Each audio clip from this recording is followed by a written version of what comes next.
Maya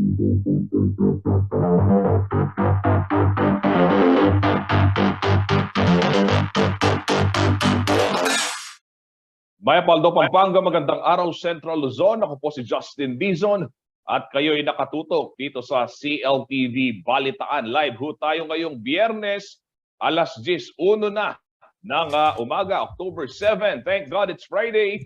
Kumusta ho mga kabalen, mga karehiyon? Naway kayo po ay ika nga nakapagplano na ng inyong gagawin sa weekend. Marami sa ating mga kababayan, alam ko gusto magpahinga, lalo na ho yung mga tulad namin ni Lolo Ray Bravo, pag nagkakaedad na talaga, gusto nagpapahinga na lang pag weekend. Pero yung mga kabataan, alam ko maraming pinupuntahan dyan. Sabado, Linggo, Paalala ho ng DOH, mag-iingat pa rin ho tayo doon sa banta ng COVID-19 pandemic. Tiyakin pa rin yung paghuhugas ng kamay at kung pwede, mag-mask pa din para hindi ganun mahawaan ng sakit at iba't ibang sakit pa. Narito na ho ang mga malalaking balita na nakalap ng ating news team ngayong araw. Ito sa syudad ng San Fernando, Pampanga. Nakiusap ho si Mayor Vilma Caluag sa DPWH na ituloy na ang konstruksyon sa De La Paz Sur Bridge.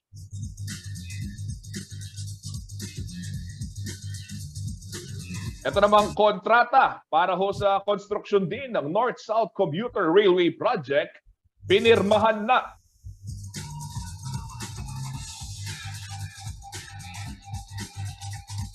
Water supply sa City of San Jose del Monte, Bulacan, apektado ng turbidity o yung linaw ng tubig sa Angat Dam. Ayon yan sa Prime Water.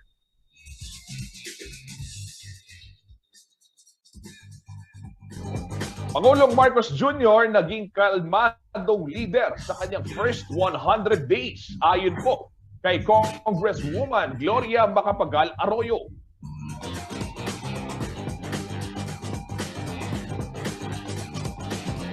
At ito po yung Kapampangan Pride na Campus Betis Band 46. Magiging kinatawan ho ng Central Luzon sa National Music Competition for Young Artists ng NCCA.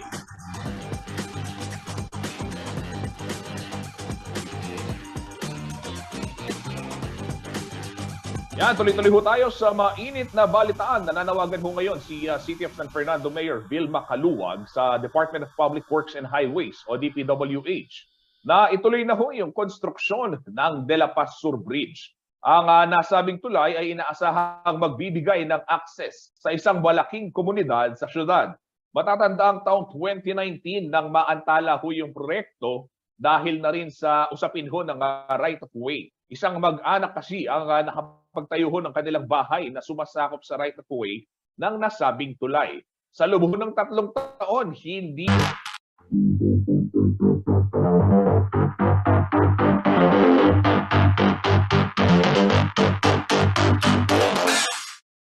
Maya Paldo, Pampanga, magandang araw Central Luzon. Ako po si Justin Dizon at kayo'y nakatutok dito sa CLTV Balitaan. Live ho tayo ngayong Biyernes, alas 10:01 na ng umaga, October 7. Thank God it's Friday. Kumusta ho mga kabalen, mga karehiyon?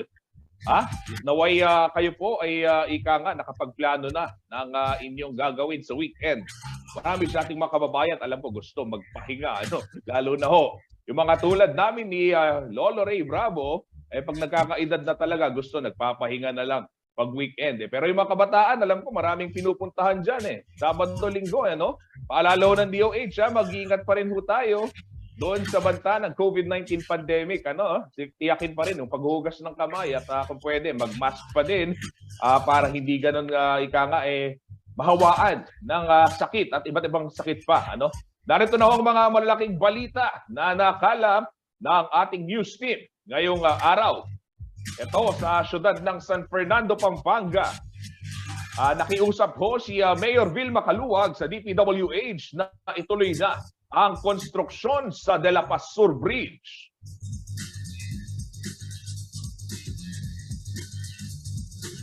Ito namang kontrata para ho sa konstruksyon din ng North-South Commuter Railway Project.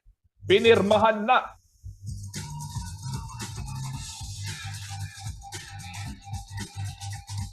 water supply sa City of San Jose del Monte, Bulacan, apektado ng turbidity o yung pong linaw ng tubig sa Angat Dam. Ayon yan sa Prime Water.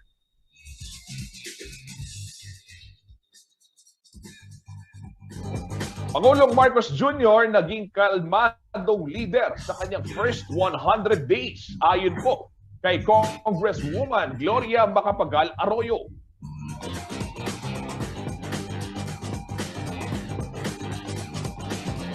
At ito po yung Kapampangan Pride na Campus Betis Band 46.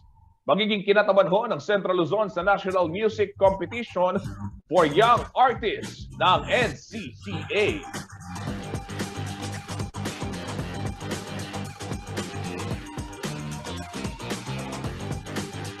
Yan, tuloy-tuloy ho tayo sa mainit na balitaan. Nananawagan ho ngayon si City of San Fernando Mayor Vilma Caluwag sa Department of Public Works and Highways o DPWH na ituloy na ho yung konstruksyon ng De La Paz Sur Bridge. Ang nasabing tulay ay inaasahang magbibigay ng access sa isang malaking komunidad sa syudad. Matatanda ang taong 2019 nang maantala ho yung proyekto dahil na rin sa usapin ho ng right of way. Isang mag-anak kasi ang nakapagtayo ho ng kanilang bahay na sumasakop sa right of way ng nasabing tulay. Sa loob ng 3 taon, hindi nanatili pa rin sa naturang lugar yung pamilya dahil wala raw naging malinaw na relocation program para sa kanila noon. Pero nito pong Miyerkules ay pumayag na rin ho ang pamilya sa alok ng City Government of San Fernando sa pangunguna ho ni Mayor Vilma Caluwag.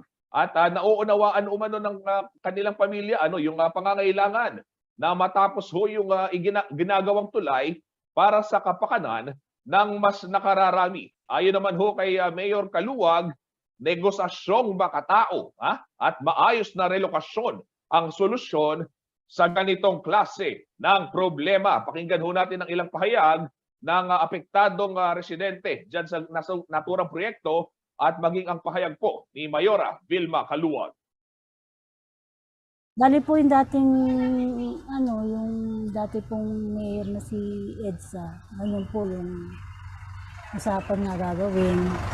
Naghintay naman po kami talaga ng may mag-i-inform po sa amin na paalis kayo. Opo. Ngayon, pero wala kayong relocation dahil panahon na yun.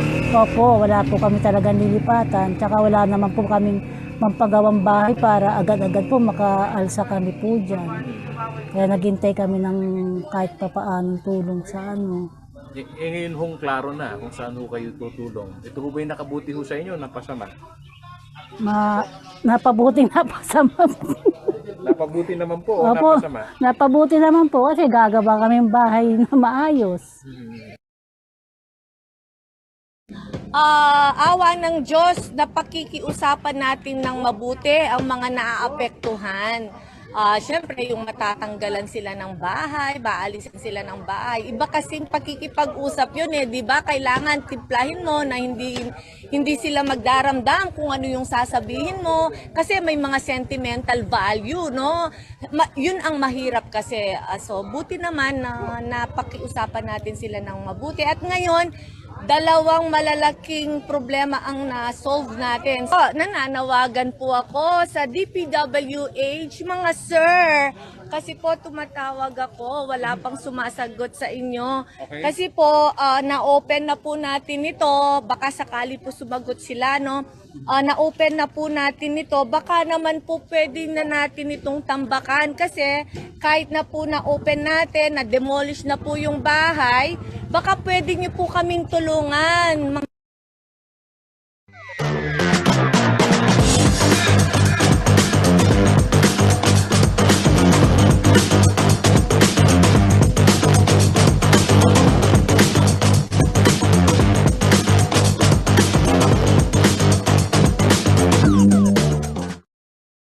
Inyo pong narinig ang tinig ho ni Mayora Vilma Caluwag at itong si Aling Mary Grace Cruz, yung apektado ho ng naturang proyekto.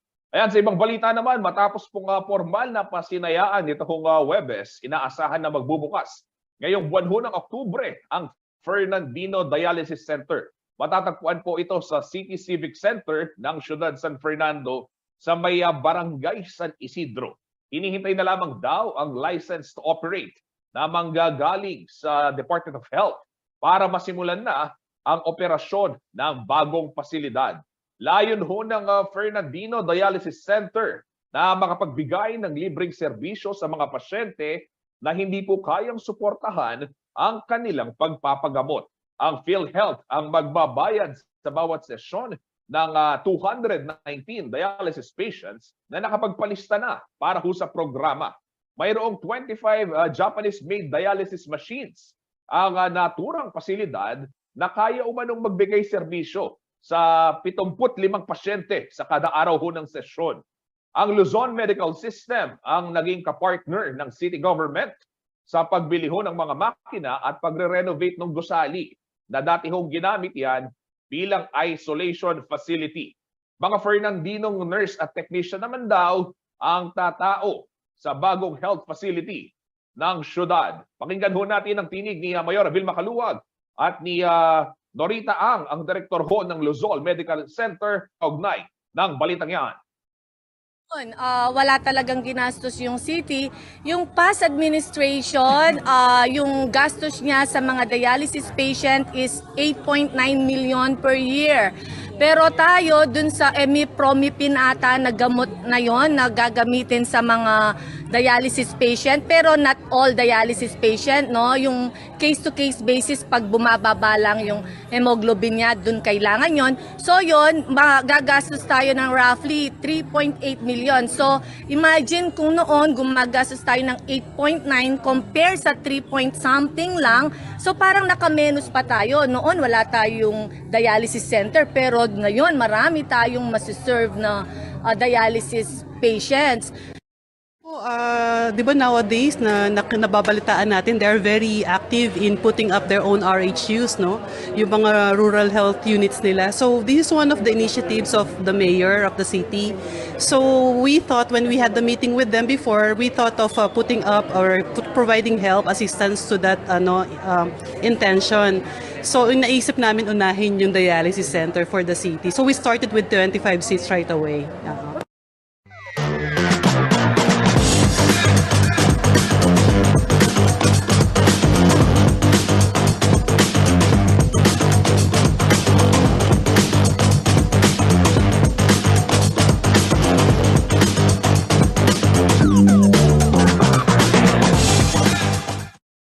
May ilang mga nagtatanong tayong kababayan dito, ayan, no, yung paano daw makakapagpalista. Ayan, makipag-ugnayan ho kayo sa inyong mga barangay officials o di kaya naman sa City Health Office, ano, upang malaman ho ano yung mga requisitos para ho mapabilang diyan sa programang yan ng city government, ano. Libre ho yan para sa mga kababayan nating hindi kayang magbayad ng pampadialysis. Ayan.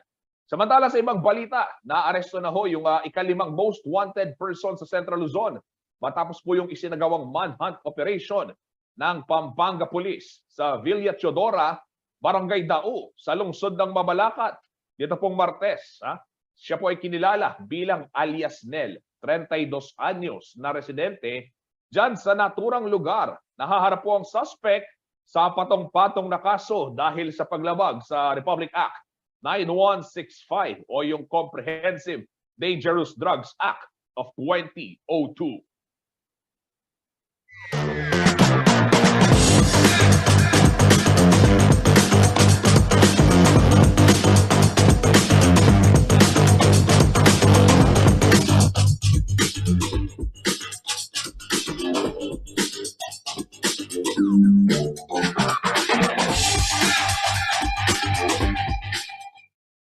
Abangan sa pagbabalik ng CLTV Balitaan, water supply sa City of San Jose del Monte, Bulacan. Apektado ho ng linaw ng tubig mula sa Angat Dam. Yan at marami pang iba sa ating pagbabalik.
Nagbabalik po ang CLTV Balitaan sa iba pang mga nangungunang balita. Ang turbidity o yung linaw ho ng tubig buhat sa Angat Dam ang nakakaapekto ngayon sa water supply ng ilang lugar sa City of San Jose del Monte, Bulacan. Ayon ho yan sa Prime Water.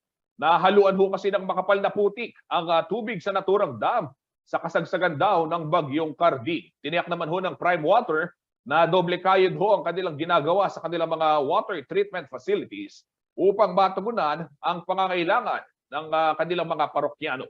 May eksklusibong report si Paulo G. Santos.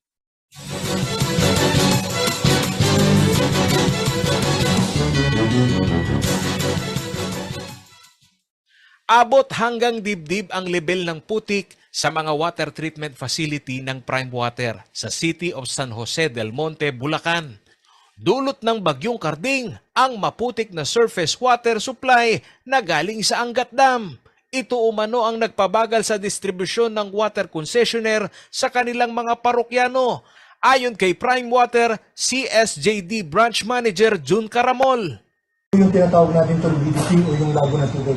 Kung makikita natin yung plot line, kaya lang po yung dapat na normal para makapag-produce ang aming mga treatment plant yung kanyang normal capacity. Pero pag dumarating po yung panahon, maulan, especially nung dumating yung bagyong Carding, ang itinaas po ng turbidity. Na naging consequence po is biglang bumagsak naman po yung ating produksyon ng planta na naging epekto sa kakulangan ng water supply sa San Jose na ngayon yun ang po yung nagdudulot ng konting water shortage sa syudad. 95% ng supply ng tubig sa City of San Jose del Monte ay nagmumula sa surface water ng Angat Dam. Phenomenon umano itong maituturing para sa mga water concessionaire tuwing may kalamidad tulad ng malakas na pag-ulan na may epekto sa kalidad ng water reservoir. Tiniyak naman ng Prime Water ang pagtatayo ng karagdagang water treatment plant ayon kay Vic Canita, ang operations head ng Prime Water sa Bulacan. Kasi nga, phenomenon yan, tapos yung mga facilities natin aging, ang talagang solusyon po talaga dyan is i-upgrade na yung mga facilities. Matatanda na yung facilities eh. Sa ngayon, naghahanap kami ng within Prime Water, mga technologies and best practices from other branches na nakakaranas din ito. And ultimately, nakaplano tayo next year na i-upgrade yung mga facilities ng clarifier ng water treatment plant ng San Jose. Hindi man totally masolusyonan na totally kahit masyadong mataas turbidity, walang interruption, mabawasan, ma-mitigate. And hopefully next year ma-approve yung projects, magawa, and mabawasan na po itong mga ganitong instances. Paliwanag ni Canita, iba-iba ang elevation ng lupa sa mga komunidad sa San Jose del Monte na kanilang sinusuplayan ng tubig. Tiniyak naman nila na sa unang quarter ng taong 2023 ay lalakas umano ang pressure ng tubig sa mataas na lugar sa 59 na barangay ng lungsod. We are looking at finishing almost all of the projects by December this year. And first quarter ng 2023, makikita na po natin yung improvement. Katulad ng pinaliwanag ng ating branch manager, mag-i-improve na po yung mga water availability and water pressure dun sa mga focus area. In-expect po namin yan by first quarter next year. Samantala, sa kabila ng pagsasaayos ng water treatment plant ng Prime Water sa lungsod, hindi naman umano lubusang nawalan ng akses sa malinis na tubig ang kanilang mga parokyano. Isa na rito ay si Lorder Apurado ng Barangay Citros. Sa amin laging meron, sa kanila laging wala. Yung sa taas namin. Pero yung sa amin sa baba okay naman po. Si Wally Yulan na naninirahan naman sa mataas na lugar, tanggap ang paliwanag ng Prime Water dahil ang interruption ng tubig ay nangyayari lamang umano tuwing may pumapasok na kalamidad. Kasi po kapag wala naman pong bagyo, wala naman pong interruption. Wala. Hindi naman po kami nawawalan ng tubig. Nasa higit 122,000 ang bilang ng mga customer ng Prime Water CSJDM. Upang matiyak na may masusuplayan ng tubig ang lahat ng establishmento at kabahayan, ay nagpatupad umano ito ng rotational schedule ng water supply. Mayroon rin umano itong tanker truck na nag-iikot sa mga komunidad upang makaigib ang mga apektadong parokyano. Paolo G. Santos, CLTV News.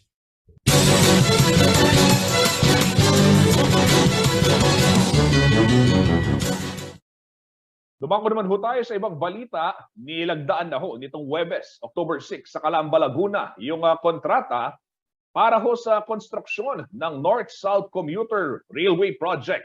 Ang seremonya ho ay personal na sinaksihan ni Pangulong Ferdinand Marcos Jr. kasama ho yung ilang mga opisyal at kinatawan mula dyan sa Department of Transportation o DOTR at ng Philippine National Railways.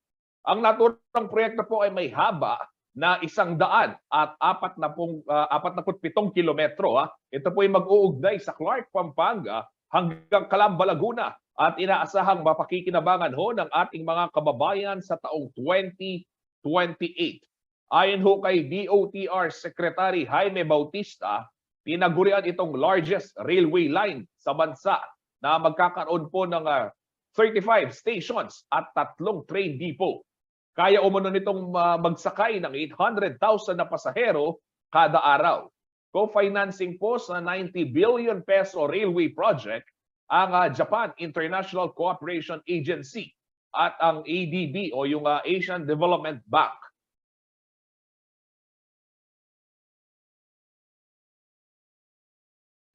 The South Commuter Railway Project, consisting of a total of 56 kilometers between Manila and Laguna, is indeed a welcome development once it will be completed.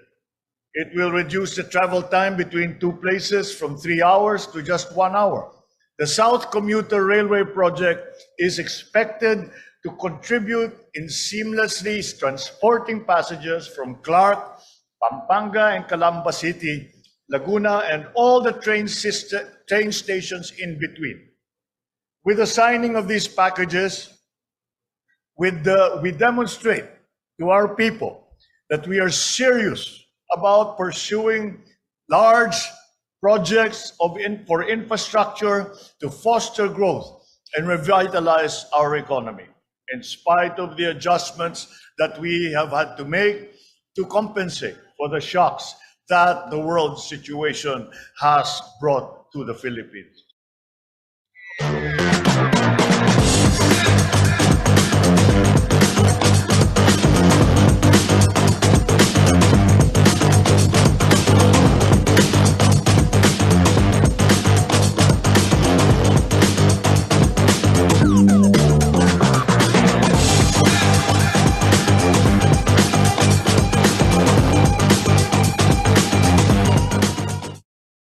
Yan, inyo pong napanood yung pahayag ni Pangulong Ferdinand Marcos Jr. Isa pong kalmado at maalalahaning leader. Ganito po inilarawan ni dating Pangulo at ngayon Pampanga 2nd District Representative Gloria Macapagal Arroyo, si Pangulong Ferdinand Marcos Jr. sa kanyang unang 100 araw sa pwesto. Ayon ho kay Arroyo, 2 layunin ang makikita sa first 100 days ng sinumang presidente. Ang una ay upang magbigay ng mensahe at magpakita ng kumpiyansa sa bansa at sa mundo. Ang ikalawa naman ay upang bigyan umano ng ideya ang mga Pilipino sa leadership style na mayroon ang kanilang binotong Pangulo. Dito ho napatunayan daw ni Marcos ang pagpapahalaga niya sa epekto ng pandemya, maging ng tensyon sa Ukraine at Taiwan na may sa ekonomiya ho ng bansa. Napanatag umano ang lahat dahil sa pagbuo ni Pangulong Marcos ng isang magaling at kapuri-puring economic team. Ayon ho yan kay dating Pangulo Gloria Macapagal Arroyo. Dagdag pa ho niya ng kongresista, pinakita rin ni Pangulong Marcos Jr. ang sarili bilang isang kalmado at maalalahaning leader. Naging totoo umano ito sa kanyang mga pangako na isinulong noong panahon ng kampanya. Ito po yung unity o pagkakaisa at naging isang presidente para po sa lahat. Samantala, matatanda ang indulan naman ng batikos ang Pangulo sa kanyang pagbisita o pagpunta sa Singapore para manood ng Formula 1 Grand Prix. Ayon ho kay Bayan Secretary General Renato Reyes, insensitive at unnecessary ang naging pagbiyahe ng Pangulong Marcos, lalo't katatapos lamang ho ng Bagyong Carding at bagsak pa ang ekonomiya ng bansa. Sinabi pa ni Reyes na sa loob ng 100 araw ni Marcos Jr. sa palasyo ay puro party lamang daw ito at yun lamang daw ang kanyang inatupag. Dumipensa naman ang palasyo sa mga kritiko at sinabing nakapagsara ng investment deals ang Pangulo sa kanyang lakad sa Singapore.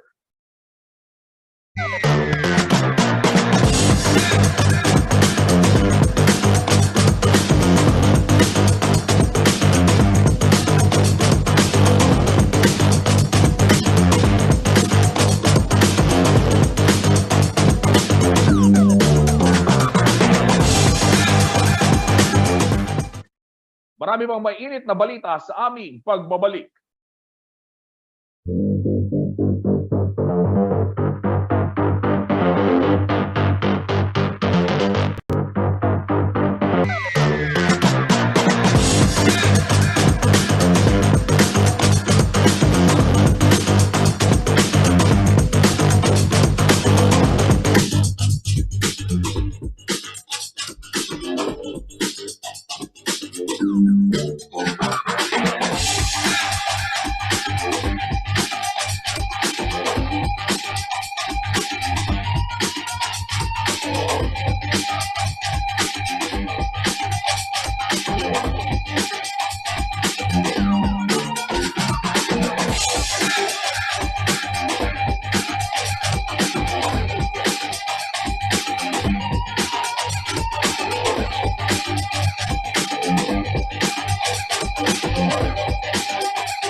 Nagbabalik po ang CLTV Balitaan. Sa puntong ito makakasama ho natin si Kuyang Paulo G at si Paring Johnny na nasa biyahe ngayon pero kagagaling lamang ho nila dito ho sa City Civic Center ng Ciudad San Fernando kung saan naglatag na ho ng 506-meter pipeline extension. Ito ho Prime Water, City of San Fernando Water District para ho sa pagbibigay ng maayos na serbisyo at supply ng tubig sa ating mga kabaling Fernandino diyan sa naturang lugar. Kuyang Paulo, ano ang latest doon sa pinuntahan ninyong groundbreaking ceremony ng pipe laying ng Prime Water?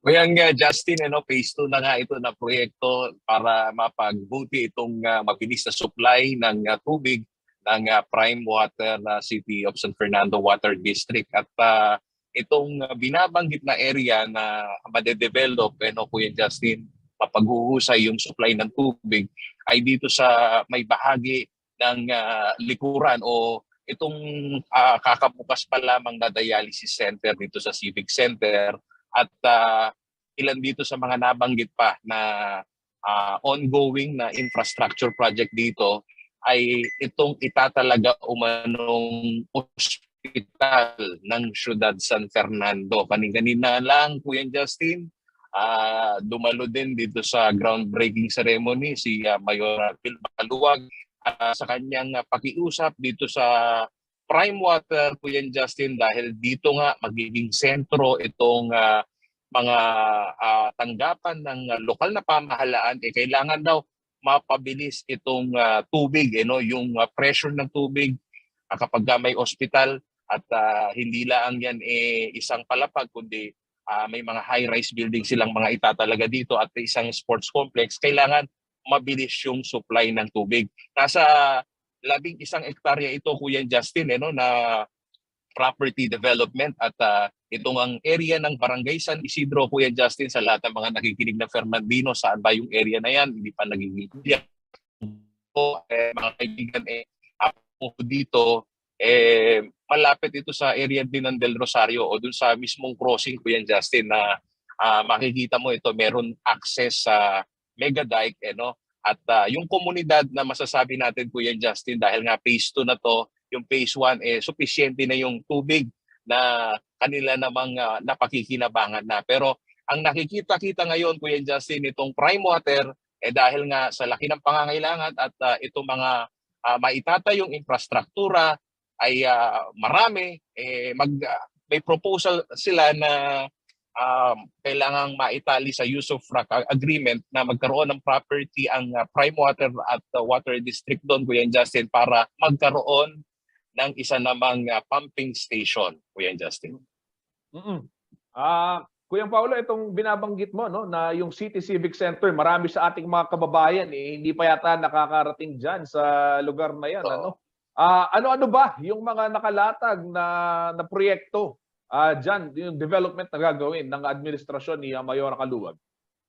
Kuya Justin, ang malinaw lang sa narinig natin kanina, ang siguradong-sigurado raw, sakaling pakakuha ng pondo itong ospital. Dahil sa nakikita-kita niya, Kuya Justin, kailangan din naman na yung ating daw mga Fernandino ay may umaalalay sa kanila na isang medical health facility na yung access, Kuya Justin, yun ang kailangan mabuksan.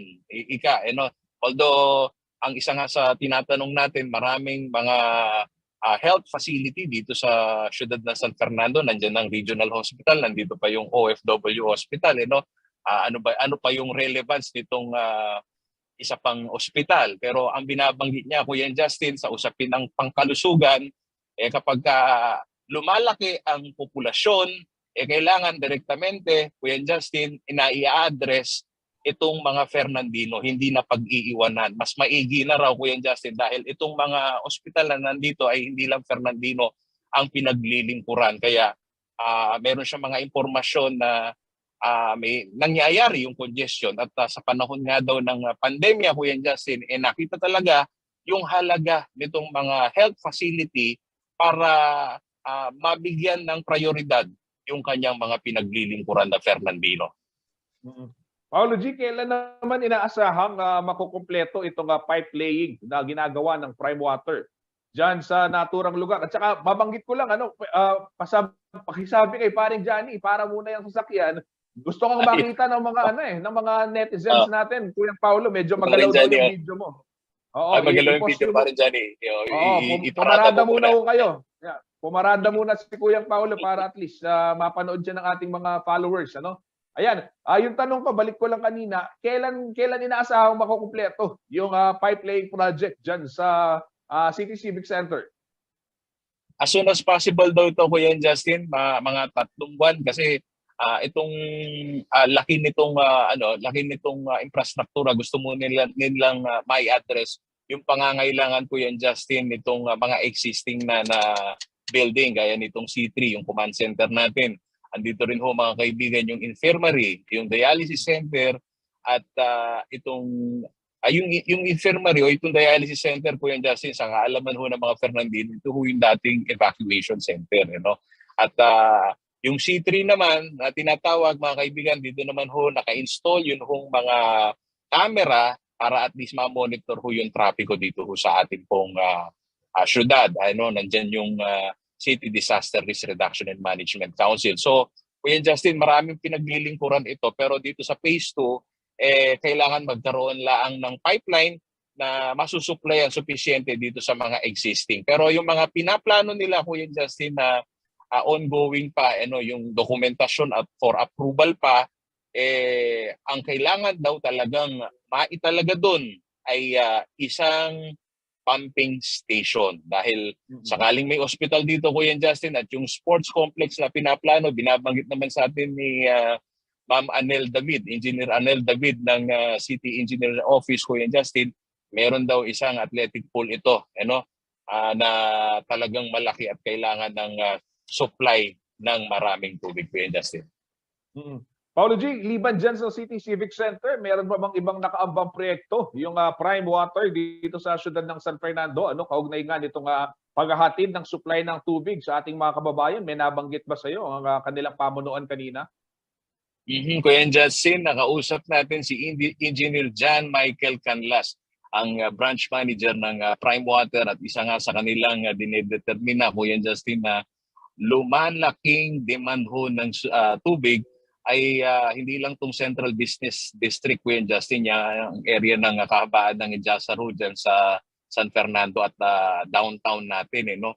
Meron din ho silang na-identify na 7 growth area na nakikita ho dito. Hindi lang yung residential ang malaki ho yung pangangailangan, pati na ho yung business district, gaya dito sa area ng Lara, Kuya Justin, no, na base dito sa kanilang pagre-review, pag-revise ng comprehensive land use plan, may mga maitatalaga dito, Kuya Justin, na industrial o light industrial park.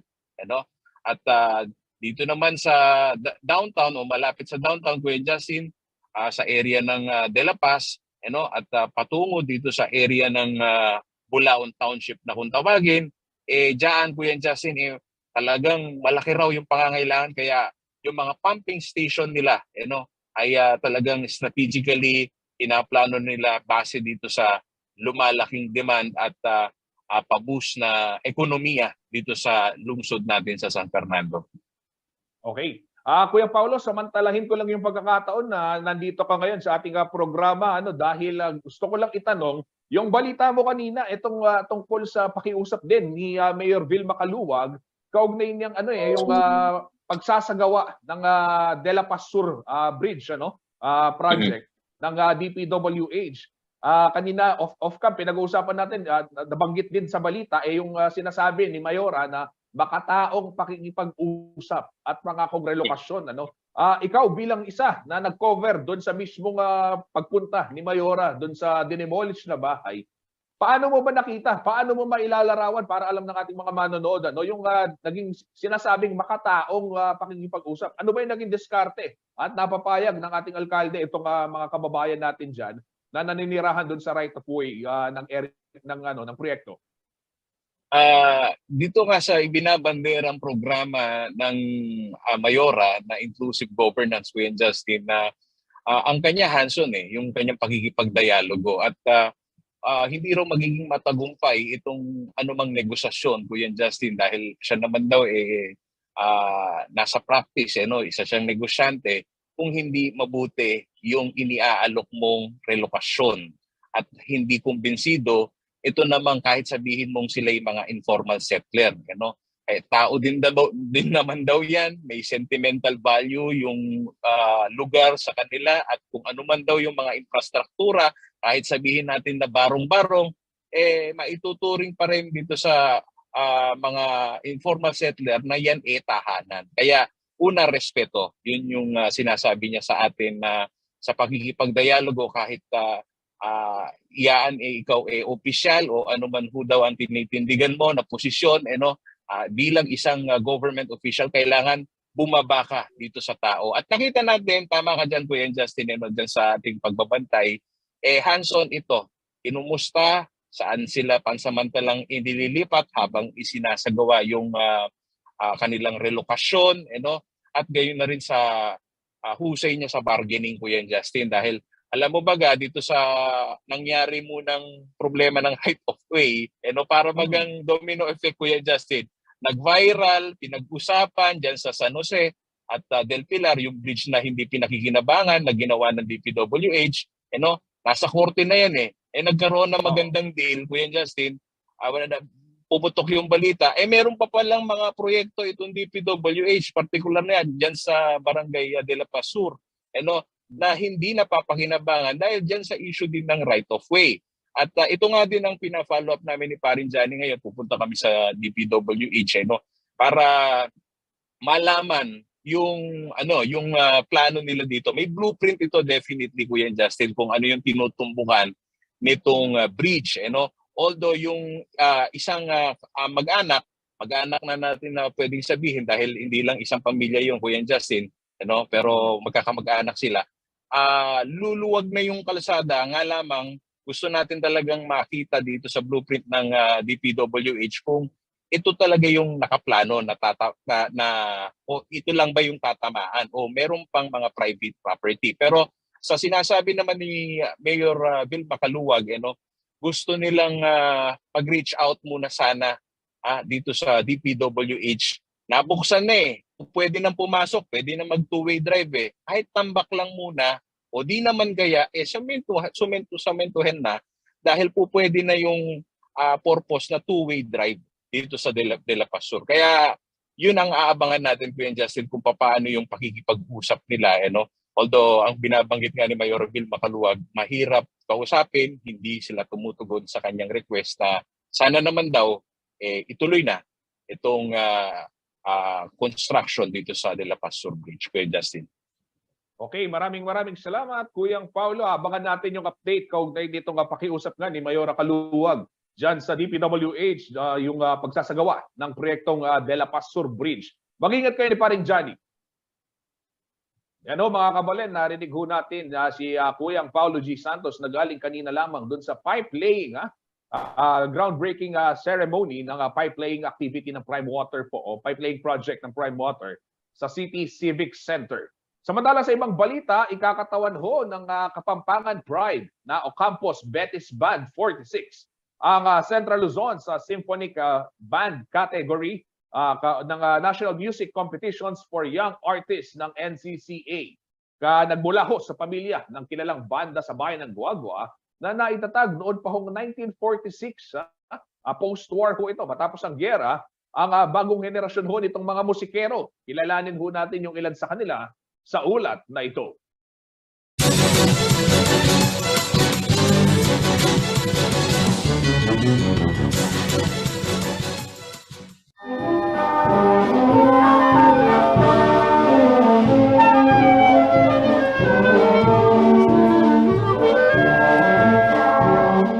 Hindi lamang daw kaalaman sa pagbabasa ng nota at pagtugtog ng instrumento ang kailangan para makabuo ng magandang tunog ay isang banda o orkestra.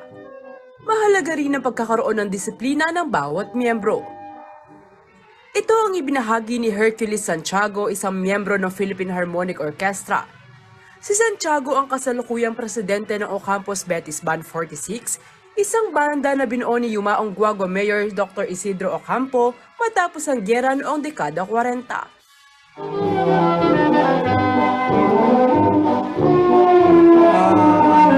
Ocampos Band 46 po ay siyang pioneer band dito sa Betis na tinatag ni Mayor Isidro Ocampo. Kaya po tinawag na Ocampos Band 46. Yun po, doon po ako nag-umpisang matutong magmusiko. Katuwang ni Santiago sa paghulma ng mga kabataan ay ang mga senior band member gaya ng French horn player na si Marceline Nataruk na mula sa pamilya ng sikat na Betis Band 46. Ako yung Marcelina Tarok, pero pingaos da kanak Kenny Natarok. Metong ko naman pong member kani, den pong kapatad ko itang at nga abroad, Daniel. Metong yan na pong mag-friends horn, father po, horn yan naman po, ang po itang asawa kong Mete, mag-friends horn yan naman po. Yan kami pong apat, friends horn player kaya po. Ayon kay Ginang Taruk, 6 na henerasyon na ng mga kabataan ang kanilang sinasanay ngayon. Ngayon, may ganyan pa pong lalo. Ako mitok na niya po yung bandang ini, almost 20 years niya po. And ako tutupi ka nito, pakay-kay na ako mo pong magkay kay banda. O nem pong ining kapatad pong Daniel, Tilina, italakad tayong pasibayong banda, ana pong makanyan. Yapin ako po, big porsigli ko naman pong matula na ako po niya, may tatagyap mo pong pasibayo in banda, kareni pong anak ka, 6 generation na ini. Dahil sa pagmamahal sa musika at kultura, ang baga ng mga pioneer para sa gastos ng mga kabataang miyembro ng banda. At dahil sa kanilang husay, napiling kinatawa ng Central Luzon ang Ocampos Betis Band 46 sa National Music Competitions for Young Artists ng National Commission for Culture and the Arts o NCCA. Nakatakda itong ganapin sa Cultural Center of the Philippines sa November 15 hanggang November 20. Ang competition po na to ay para makadiscover ng talent yung ating government, mga young talents. Ito po ay ang tinatawag nilang NAMSIA, National Competition for Young Artists. Bukod sa suporta, hiling nila sa ating mga karehiyon ang pagtuklas sa mga kabataang determinadong matuto ng musika. Ito'y upang hindi raw mahinto ang legasiya ng mga magagaling na banda.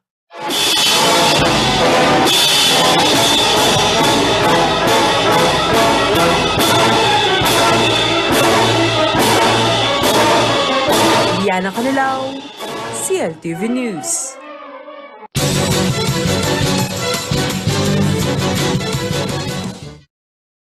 Ayan, congratulations at good luck dyan sa banda Ocampos Betis Band 46. Galingan ho ninyo at pinagmamalaki kayo ng Pampanga at ng buong Central Luzon. Marami pang mainit na balita sa pagbabalik ng CLTV Balitaan.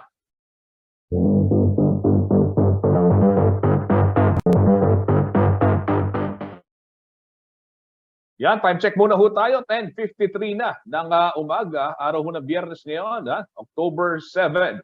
Ito ho, para ho sa ating mga kababayan, inilunsan na ho ng Department of Health. Katuwang po yung pamahalaang panlalawigan ng Pampanga, yung Primary Care Day sa Temporary Treatment at Monitoring Facility sa bayan ho ng Lubao. Nangyari ho yan kahapon, October 6, Huwebes. Ito po upang mabigyan ng ating mga kabalen ng pagkakataong makapagpatingin sa mga doktor ng libre. Isang primary care van din po ang ibinigay ng Global Fund sa pamamagitan ng Business for Social Progress sa DOH Region 3. Gagamitin umano ang naturang van sa paghahatid ng iba't ibang serbisyo sa mga kabalin tulad ho ng konsultasyon, pagpapabakuna at nutrisyon para sa mga sanggol. At yung pagbibigay ho ng libreng gamot, pagsusuri din sa mga karaniwang sakit at syempre yung edukasyon sa kalusugan. Dumalo ho ang mga kinatawan ng Philippine Health Insurance Corporation upang mapadali rin yung pagrerehistro ng mga pasyente na nagpapa-check up po o nagpa-check up sa kanilang system. Sa kanya pong mensahe, binigyang diin ni Undersecretary Nestor Santiago ang kahalagahan po ng pagkakaroon ng ating mga kababayan ng access sa medical care. Tiniyak naman ho ng DOH sa pangunguna ni OIC Maria Rosario Vergere na nagpunta rin ho dyan at si Regional Director Corazon Flores, makikipag-ugnayan daw sila at makikipagtulungan sa iba't ibang local government unit upang mas mapaigting ang serbisyo sa ating mga karehiyon at makakuha ng mga datos kaugnay ho nitong mga kababayan natin o yung mga pasyente walang access doon sa tinatawag na primary health care. Sa ganitong paraan daw ay mababawasan ang pagdami ng mga taong tinatamaan ng malulubhang sakit at madidicongest din yung mga pagamutan. Pakinggan po natin ang pahayag ni Yusek Maria Rosario Vergere, ang OIC ng DOH. Pag tinignan natin ang mga nagpapatingin sa primary care facilities at sa ospital, we would find that around 60 to 70% ay pumupunta po diretso sa ating ospital, even though ang kanilang mga sakit ay pang primary care level lamang. Yan po ay dito nangyayari sa atin sa Pilipinas kasi wala tayong gatekeeper. Ang ibig sabihin ng gatekeeper, yun po yung magna-navigate ng pasyente para sabihin na pang primary care ka lang, dyan ka pupunta, o kailangan mo nang dumiretso sa ospital. So since meron tayo ngayong reforma sa primary care, isa yan sa ating susolusyonan. Na ang bawat pasyente na papasok, we can be able to navigate to the appropriate facility. Hindi agad-agad didiretso sa ospital para pang check up. Dito natin gagawin lahat yan sa primary care facility natin.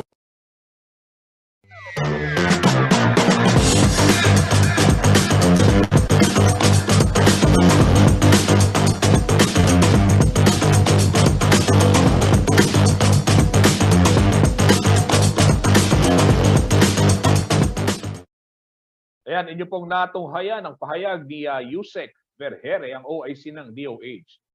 Kabalen, Karihiyon, kayo ba'y meron ng pupuntahan ngayong weekend, ano? Para ho dun sa mga naghahanap ng mapapasyalan at gustong mag-unwind dahil Biyernes ho ngayon o kaya naman bukas o kaya sa Linggo, Family Day.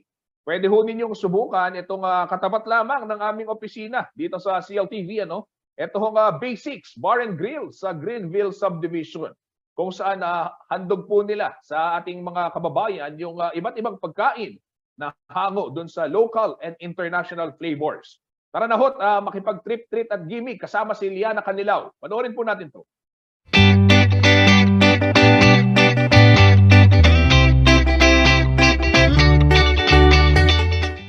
Bawat isa sa atin ay may kanya-kanyang taste pagdating sa pagkain. At dahil sa sobrang dami na ng nagsulputan na restaurant, hindi madali ang pamimili ng gusto nating puntahan. May mga kabalen tayong loyal sa lutong Pinoy. Meron din namang mahilig sa pagkaing banyaga o international cuisine gaya ng Italian, Mexican, Middle Eastern at marami pang iba. Kaya kung nahihirapan kayong mag-decide kung saan ang inyong next food trip destination, huwag mag-alala dahil meron kaming ire-rekomenda. Ang Basics Bar and Grill sa City of San Fernando, Pampanga.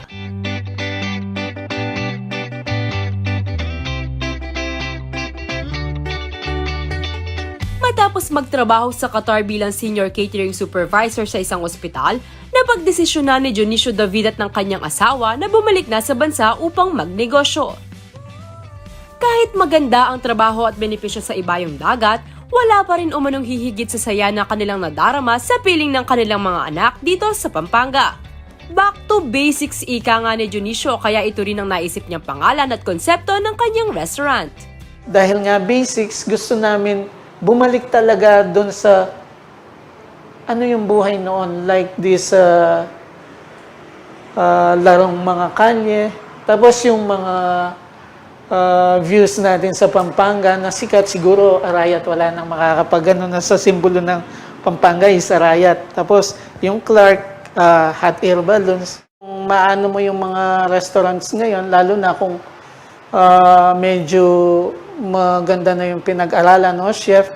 Usually, they are very fancy, from modern to avant-garde, molecular gastronomy, whatever, fusion, yung mga ganito. Sabi ko, balik tayo sa basic, kunin natin yung, pili tayo ng mga items, palitaw natin yung totoong lasa, and then we will come up with a simple plating.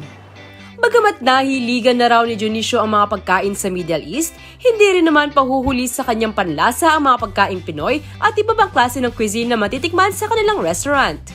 Our product ranges from fried, grilled, pasta, pizza, and now we are introducing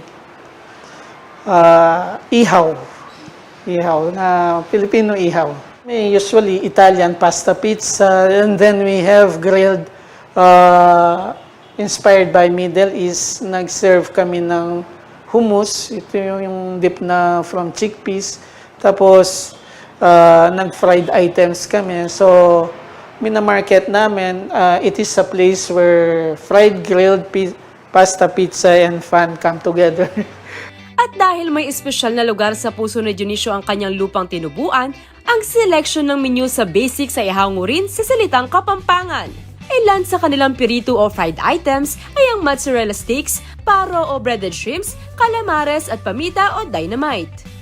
Meron ding ningnang o grilled and barbecue items, habang bestseller sa kanila ang pizza at pasta na hindi lang masarap kundi affordable pa. Mga pizza namin, lalo na yung tinawag naming pizza mood or the manager's choice, or ito yung New York Supreme ng iba. Tapos meron kaming ranch chicken, pizza din yon. Tapos yung pinaka bestseller namin sa pasta, yung pasta kang Charles. Ito yung Charlie Chan. Para sa may mga okasyon o di kaya na may nagpaplano na ng reunion ngayong nalalapit ang holiday season, meron silang party trays at catering options. Pwede pang mag-avail ng discounts at ongoing promo para sa mga gusto mag-chill at dine-in ngayong Oktoberfest. We are also celebrating the Oktoberfest. So we have a free bucket of beers. Whatever beers we offer, combination or single brand, halimbawa, San Mig Light na 6, pwedeng maging free yan if you consume a minimum of 1,000 pesos. So may libre ka ng bucket ng beer. Every month, every week, meron kaming promotions, usually 20%. Bring a barkada, meron din kaming ganito. Kaya naman kung naghahanap kayo ng bagong tambayan at masarap na kainan, ayain na ang tropa at magpunta sa Basics Bar and Grill sa Greenville Subdivision, San Jose, City of San Fernando, Pampanga. Maaari ring umorder online at bumisita sa kanilang Facebook page na may balik tamo Basics. Liana Canilao, CLTV News.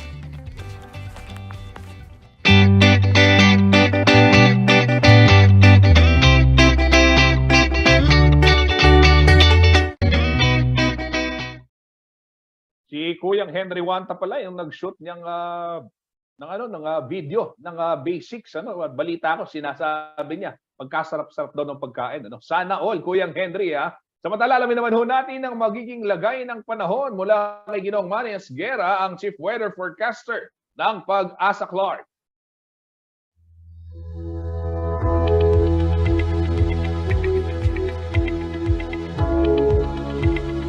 Narito po magiging taya ng panahon sa susunod na 24 oras. Intertropical Convergence Zone po nakakaapekto ngayon dito po sa mga lugar ng Palawan, Visayas at Mindanao. Kaya po ang Visayas, Palawan, Northern Mindanao, Zamboanga Peninsula, kasama na po dito ang Basilan at Sulu, pati na po ang Tawi-Tawi, maula po ang papawiri na may mga kalat-kalat na mga pag-ulan, pagkidlat at pagkulog, ito po ay dulot ng ITCZ. Samantala po ang Metro Manila at nalalabing bahagi ng bansa, magiging bahagi hanggang sa kuminsan ay magiging maulap din po sa bandang hapon o gabi at posible pong makaranas ng mga pulo-pulong mga pag-ulan, pagkidlat at pagkulog. Ito po ay dulot din ng ITCZ at ng localized thunderstorm. So sa ngayon po ay ito lamang po ang mga weather system na binabantayan ng Pag-asa na nagbibigay din po ng mga pag-ulan sa ilang parte ng ating bansa. Kaya pinag-iingat pa rin po ang lahat dahil posible pa rin po ang flash floods at saka po ang landslide.